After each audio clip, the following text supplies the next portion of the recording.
Assalamualaikum warahmatullahi wabarakatuh. Apa kabar Ananda semua? Semoga kita semua dalam keadaan sehat walafiat. Pada kesempatan kali ini bertemu kembali dengan saya Ibu Nur Laila, yang mana pada kesempatan kali ini akan membahas materi fikih yang berjudul Fikih dan Sejarah Perkembangannya. Selamat menyaksikan. Baiklah, yang akan kita pelajari pertama yaitu tentang pengertian fikih. Sebenarnya apa sih ilmu fikih itu? Nah, secara bahasa, kata fikih itu berasal dari kata fikhun, yang secara bahasa, fikhun itu berarti fahmun amikun. Apa artinya? Yaitu pemahaman yang mendalam. Nah, sedangkan menurut istilah, fikih itu adalah al-ilmu bil ahkamis syar'iyyatil amaliyatil muktasabi min adillatihat tafsiliyah. Nah, yang artinya apa? Ilmu yang membahas tentang hukum-hukum syara yang bersifat amali atau yang dikerjakan yang diperoleh melalui dalil-dalil terperinci seperti Al-Quran, Sunnah, Hadis, Qiyas, Ijma, dan sebagainya. Nah, yang bersifat amali di sini apa? Atau yang dikerjakan di sini apa? Nah, objek sasaran dari ilmu fikih itu sendiri adalah hal-hal yang dilakukan oleh para mukallaf, muslim mukallaf. Artinya umat Islam yang telah dibebani dengan dengan aturan-aturan Islam, dengan kewajiban-kewajiban Islam, sehingga muncullah nanti 5 hukum taklifi, yaitu wajib, sunnah, mubah, makruh, dan haram. Oke, selanjutnya, apa sih ruang lingkup ilmu fikih itu? Nah, yang pertama itu ada ibadah. Apa yang dimaksud dengan ibadah? Ibadah adalah hukum yang bertalian dengan hubungan manusia dengan sang Khalik atau sang pencipta. Jadi, ibadah ini adalah hubungan vertikal antara seorang hamba dengan sosok pencipta, yaitu Allah. Nah, seperti apa contohnya? Yaitu seperti sholat, puasa. Nah, kemudian ruang lingkup yang kedua adalah muamalah. Nah, apa sih muamalah itu? Muamalah adalah hukum-hukum yang mengatur hubungan manusia dengan sesamanya, baik secara pribadi maupun kelompok dalam segi transaksi finansial, seperti jual beli, pinjam meminjam, tolong menolong, dan lain sebagainya. Jadi, muamalah ini adalah hubungan horizontal, hubungan antara manusia satu dengan yang lain. Karena kita ketahui bahwa manusia ini adalah makhluk sosial, yang mana makhluk sosial ini tidak bisa dia berdiri sendiri, dia membutuhkan orang lain. Maka di sini diaturlah hubungan muamalah dalam ilmu fikih. Nah, selanjutnya ruang lingkup yang ketiga adalah munakahat. Nah, apa sih munakahat itu? Hukum munakahat sering juga disebut dengan hukum pernikahan, yang mana hukum ini adalah hukum yang mengatur hubungan manusia dalam berkeluarga dari awal pembentukannya hingga pada masa akhirnya. Nah, ini dinamakan hukum munakahat, ya. Seperti apa? Pernikahan, di situ kemudian ada talak, cerai, iddah, dan lain sebagainya. Nah, ini semua ruang lingkupnya adalah fikih munakahat. Nah, kemudian yang keempat adalah ruang lingkup fikih yang keempat itu jinayah. Nah, apa sih jinayah itu? Jinayah ini disebut juga dengan hukum perdata. Apa itu artinya? Hukum yang mengikat manusia dengan kehidupan sehari-hari dalam berbangsa dan bernegara. Nah, seperti kita di Indonesia, hukum yang berlaku di Indonesia bukan semata-mata hukum Islam, tapi hukum negara. Karena apa?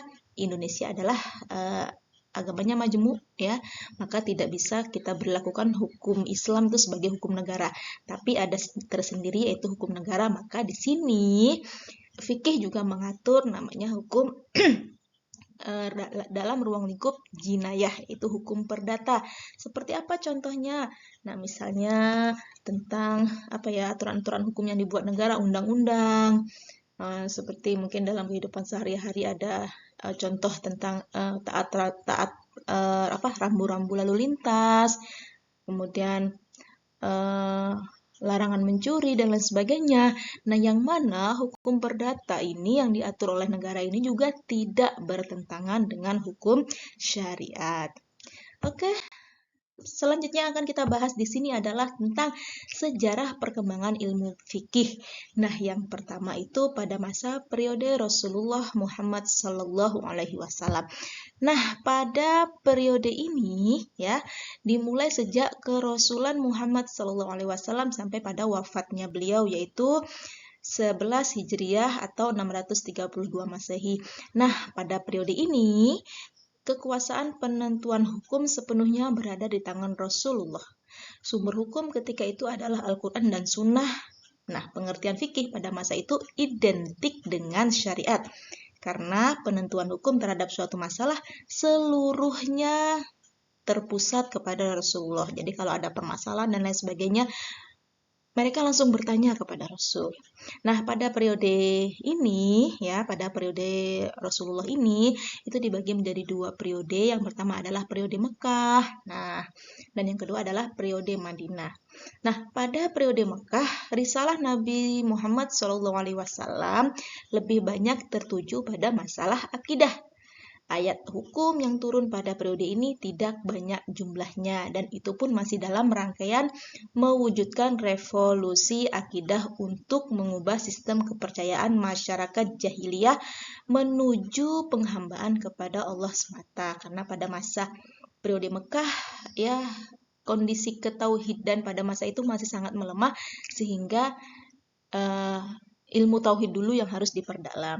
Nah, selanjutnya pada masa periode Madinah, periode pada masa Rasul yang kedua, yaitu periode Madinah, yang mana ayat-ayat tentang hukum itu telah secara bertahap itu mulai turun. Baik yang menyangkut soal hukum, soal ibadah, soal muamalah, munakahat dan lain sebagainya. Oleh karenanya, periode Madinah ini disebut juga oleh ulama fikih sebagai periode revolusi sosial dan politik. Next, yang selanjutnya yaitu pada masa periode Khulafaur Rasyidin. Nah, pada masa ini, kaum muslimin telah memiliki rujukan hukum syariat yang sempurna, yaitu berupa Al-Quran dan Sunnah, kemudian ijma dan qiyas. Nah, adat istiadat dan peraturan-peraturan berbagai daerah yang bernaungan di bawah Islam tak luput ikut memperkaya aturan-aturan yang berlaku. Dapat ditegaskan bahwa pada masa Khulafaur Rasyidin lengkaplah dalil-dalil tasyri' Islam. Sahabat-sahabat besar dalam periode ini menafsirkan nas hukum dari Al-Quran maupun hadis yang kemudian menjadi pegangan untuk menafsirkan dan menjelaskan nas-nas. Nah, seperti yang kita ketahui, wafatnya Rasulullah, beliau kan berpesan kepada umat Islam telah meninggalkan warisan yang sangat besar, yaitu berupa Al-Quran dan hadis. Oke, yang selanjutnya yaitu pada masa periode Tadwin. Nah, pada masa ini lahirlah para tokoh dalam istimbat dan perundang-undangan Islam. Masa ini disebut juga sebagai masa keemasan umat Islam, yang mana ditandai dengan berkembangnya ilmu pengetahuan yang pengaruhnya dapat dirasakan hingga sampai saat sekarang ini, yang mana pada masa ini bermunculan pula mazhab-mazhab fikih yang banyak berpengaruh pada perkembangan hukum Islam. Nah, seperti siapa? Yang pertama ada Imam Abu Hanifah, kemudian yang kedua ada Imam Maliki, kemudian yang ketiga ada Imam Ibnu Hambal, dan yang keempat ada Imam Syafi'i, sebagaimana yang banyak kita anut di Indonesia, yaitu menganut mazhab Imam Syafi'i. Oke, kemudian periode atau perkembangan sejarah fikih yang selanjutnya atau yang terakhir yaitu pada masa periode taklid. Nah, pada masa ini ya, sejak akhir pemerintahan Daulah Abbasiyah. Nah, pada masa itu mulai tampak kemunduran berijtihad. Ada istilah di pintu ijtihad telah tertutup. Sehingga apa? Sikap taklid berangsur-angsur tumbuh merata di kalangan umat Islam, yang mana sikap atau taklid ini, pada masa taklid ini adalah masa di mana ketika semangat atau himmah para ulama untuk melakukan ijtihad mutlak mulai melemah dan mereka kembali kepada dasar tasyri' yang asasi dalam pengistimbatan hukum dari nas Al-Quran dan Al-Sunnah. Jadi pada masa periode taklid ini kemampuan berpikir untuk mengeluarkan hukum, fatwa, dan lain sebagainya itu mulai melemah di kalangan para ulama. Oke, selanjutnya yang akan dibahas dalam materi kali ini yaitu tentang ibadah dan karakteristiknya atau ciri-cirinya.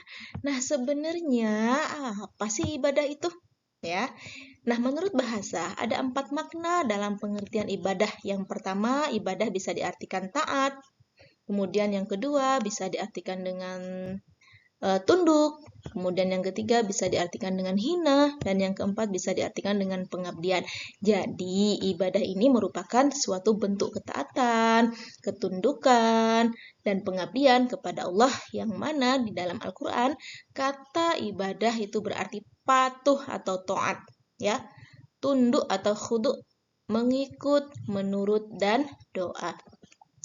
Nah, sedangkan menurut istilah atau pengertian yang lebih luas, apa sih ibadah itu? Nah, ibadah adalah segala sesuatu yang dicintai dan diridhoi Allah, baik berupa perkataan, perbuatan, ya.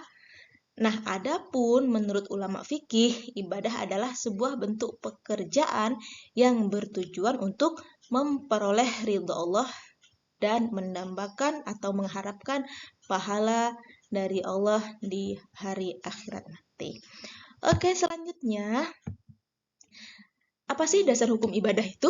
Nah, dalam Al-Quran telah disebutkan dalam surah Az-Zariyat ayat 56, A'udzu billahi minasyaitonir rajim. Bismillahirrahmanirrahim. Wa ma khalaqtul jinna wal insa illa liya'budun.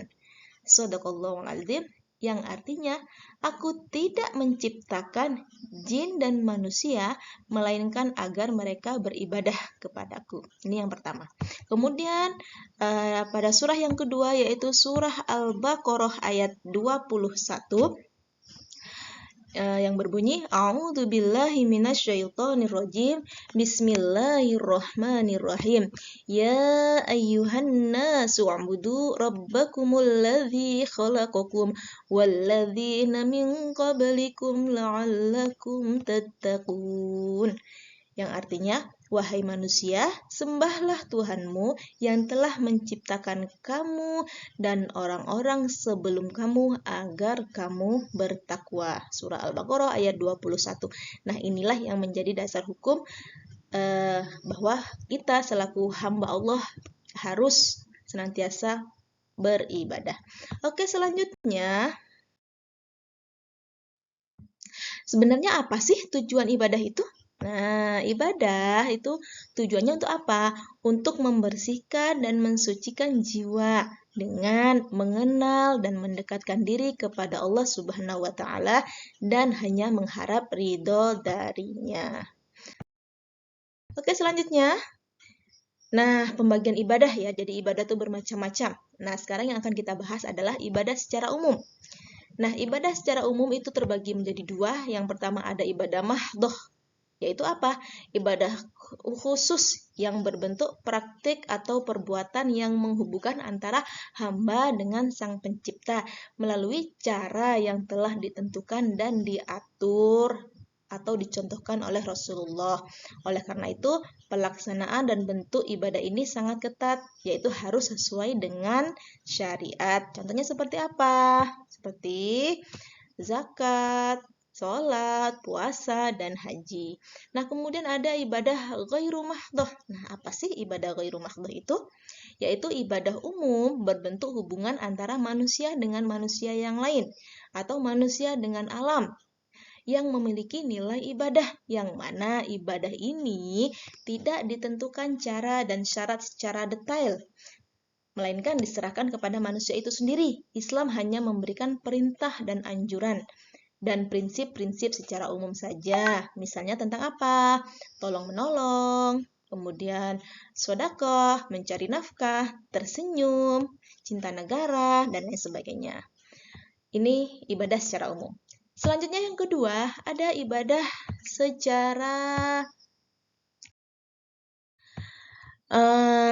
segi pelaksanaannya. Nah, dari segi pelaksanaannya itu ada 3 macam ya. Yang pertama ada ibadah jasmaniyah rohaniyah. Jadi perpaduan antara jasmani dan rohani. Nah, seperti apa contohnya? Seperti sholat, puasa. Sholat ya, itu kan perlu gerak tubuh ya. Takbir, ruku, sujud. Nah, kemudian apa? Dalam hati juga ya, harus dimantapkan dalam hati. Nah, kemudian yang kedua ada ibadah rohaniyah dan maliyah, yaitu perpaduan antara rohani ya, kemudian juga harta. Malun itu harta.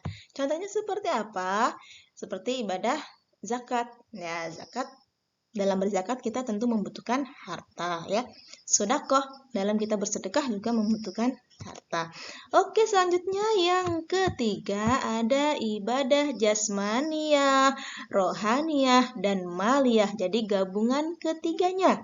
Jasmaninya ada, rohaninya juga ada, maliyahnya juga ada. Nah, contohnya seperti apa? Yaitu ibadah haji dan umroh.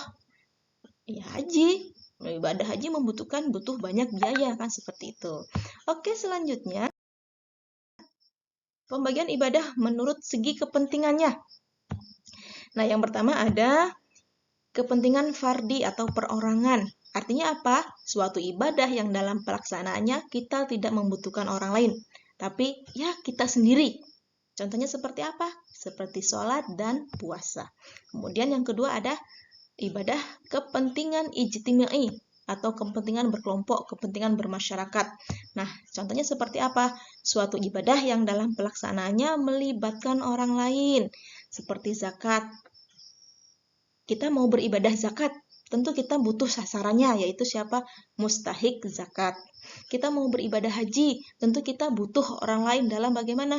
Dalam pelaksanaan atau proses ibadah haji itu sendiri. Oke ya, kemudian yang selanjutnya, ibadah dilihat dari segi bentuknya. Nah, yang pertama ada ibadah dalam bentuk perkataan atau lisan seperti zikir, doa, takbir, baca Al-Quran. Nah, itu contohnya ya. Kemudian ibadah dalam bentuk perbuatan yang tidak ditentukan bentuknya, seperti tolong-menolong, pengurusan jenazah, dan lain sebagainya. Kemudian yang ketiga ada ibadah dalam bentuk pekerjaan yang telah ditentukan bentuknya. Sholat contohnya ya, puasa, zakat, haji. Nah, kemudian yang keempat, ibadah yang tata cara pelaksananya berbentuk menahan diri seperti puasa. Ya, selain puasa itu sudah ditentukan bentuknya, puasa juga dalam bentuk menahan diri. Iktikaf, ihram, ya, menahan amarah. Nah, itu adalah bentuk ibadah ya. Kemudian yang kelima adalah ibadah yang berbentuk menggugurkan hak. Contohnya seperti apa? Memaafkan kesalahan orang lain, membebaskan seseorang dari perkara hutang, dan lain sebagainya. Oke, selanjutnya. Sekian ya.